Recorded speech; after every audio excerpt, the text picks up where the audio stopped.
aujourd'hui les vraies dimensions de Képhren. Alors pourquoi on va parler de Képhren aujourd'hui? Parce que subitement, les dimensions de cette pyramide ont changé sur Wikipédia. On avait un côté à 215,73 m et subitement il est passé à 215,26 m. Pourquoi?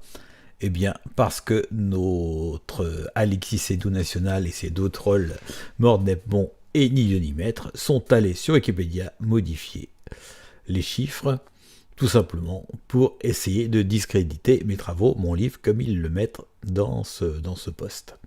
Alors on va voir bien sûr s'ils ont raison. Et on voit que la moyenne est de 215,26. Donc peut-être qu'ils ont raison, le problème c'est que quand on lit un livre, eh bien, il faut aller jusqu'au bout.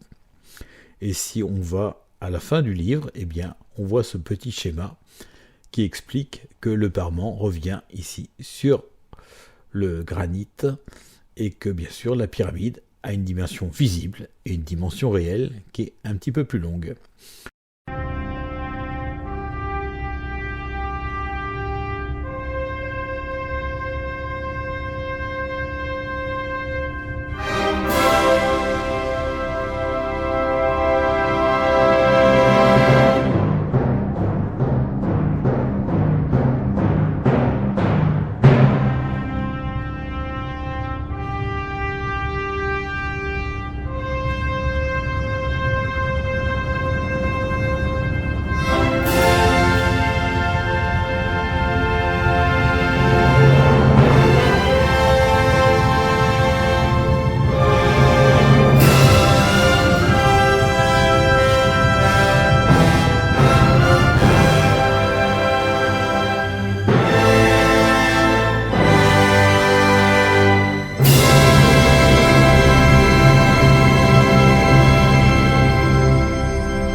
Et au niveau du pavement, j'ai pas fait attention, mais en fait, le prolongement de la pente ne se fait pas dans le sens, vous allez comprendre. Moi, j'avais pas fait attention, et donc j'avais vu que le prolongement de la pente se faisait comme ceci, et qu'une partie du pavement cachait la base de la pyramide, une partie de la base.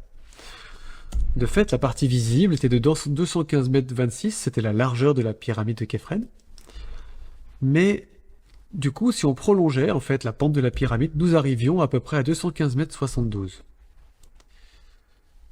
En définitive, Petrie signale dans son livre en fait que la pente en fait elle descend à la verticale en fait.